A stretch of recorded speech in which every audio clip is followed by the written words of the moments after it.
Israel, America और Iran के दरमियान फ़िलहाल तो जंगबंदी है, लेकिन इस बीच इस कशीदगी का दायरा बढ़ रहा है। जिस तरह से पिछले दिनों इसराइल के वज़ीर-ए-आज़म बिन्यामिन नेतन्याहू ने तुर्किया पर निशाना साधा था और कई अहम बातें उन्होंने कही थी, लेकिन इस बीच जो बड़ी खबर तुर्किया से आ रही है, ये बहुत अहम खबर है, क्योंकि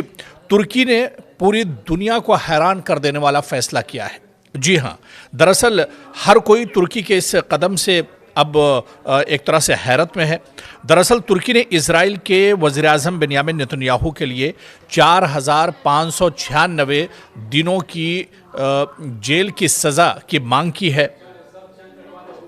और आपको बता दें कि तुर्की ने अक्टूबर 2025 के समुद्र गाज़ा फ्लोटिला को समुद्र में रोकने के मामले में ये आरोप दरअसल तय कर दिया है। तो लगातार इजराइल के वज़ीर-ए-आज़म बिन्यामिन नेतन्याहू की मुश्किलें बढ़ती जा रही हैं और पहले से ही इजराइल के अंदर ही उन पर बहुत से मुकदमात चल रहे हैं। लेकिन अब जो बड़ी खबर आ रही है, दरअसल ये तुर्की से है, जहां तुर्किया की एक अदालत ने एक बड़ी खबर सुनाई है और ये दरअसल इजराइल के वज़ीर-ए-आज़म बिन्यामिन नेतन्याहू के लिए बहुत बड़ा झटका माना जा रहा है, क्योंकि तुर्की ने इजराइल के वज़ीर-ए-आज़म बिन्यामिन नेतन्याहू के लिए 4,596 वर्ष की जेल की सज़ा की मांग की है। जी हाँ, आपने बिल्कुल सही सुना, 4,596 साल की जेल की सज़ा की मांग की है। और आपको बताते चलें कि दरअसल ये मांग इस वजह से की गई है क्योंकि आपको याद होगा साल 2025 में समुद्र गाज़ा फ्लोटिला जो एक ग्रुप दरअसल गज़ा में जो मुतासरीन हैं उनकी मदद के लिए आगे बढ़ रहा था और इसके ऊपर हमला भी बाकायदा किया गया था, लोगों को यहाँ पर गिरफ्तार किया गया था, हिरासत में लिया गया था। इसी मामले को लेकर दरअसल इल्ज़ामात तय किए गए हैं इजराइल के वज़ीर-ए-आज़म बिन्यामिन नेतन्याहू पर और उनके लिए साल 2 साल नहीं बल्कि 4,596 साल की जेल की सज़ा की मांग की गई है। हालांकि इस तरह के मामले तो बिन्यामिन नेतन्याहू पर बहुत चल रहे हैं, चाहे न्यूयॉर्क की बात करें, खुद इजराइल के अंदर बात करें या फ़लस्तीन की बात करें, ईरान की बात करें, इराक की बात करें, लेबनान की बात करें, बहुत से मुल्कों में उनके ऊपर बहुत से मुकदमे चल रहे हैं। और क्योंकि बिन्यामिन नेतन्याहू एक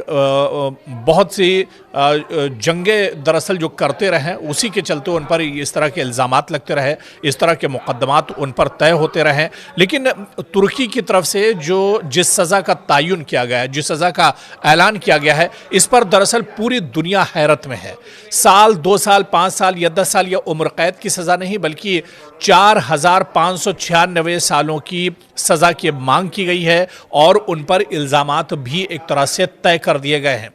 हालांकि एक मुल्क से दूसरे मुल्क में मुकदमा चलना, इसमें एक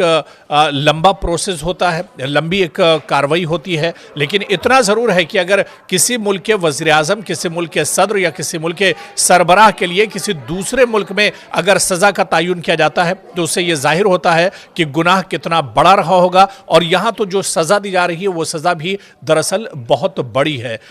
इस वजह से भी ये माना जा रहा है कि बिन्यामिन नेतन्याहू का ये गुनाह कितना बड़ा रहा होगा जिसके चलते उन्हें इतनी बड़ी सजा एक तरह से दी जा रही है। पूरी दुनिया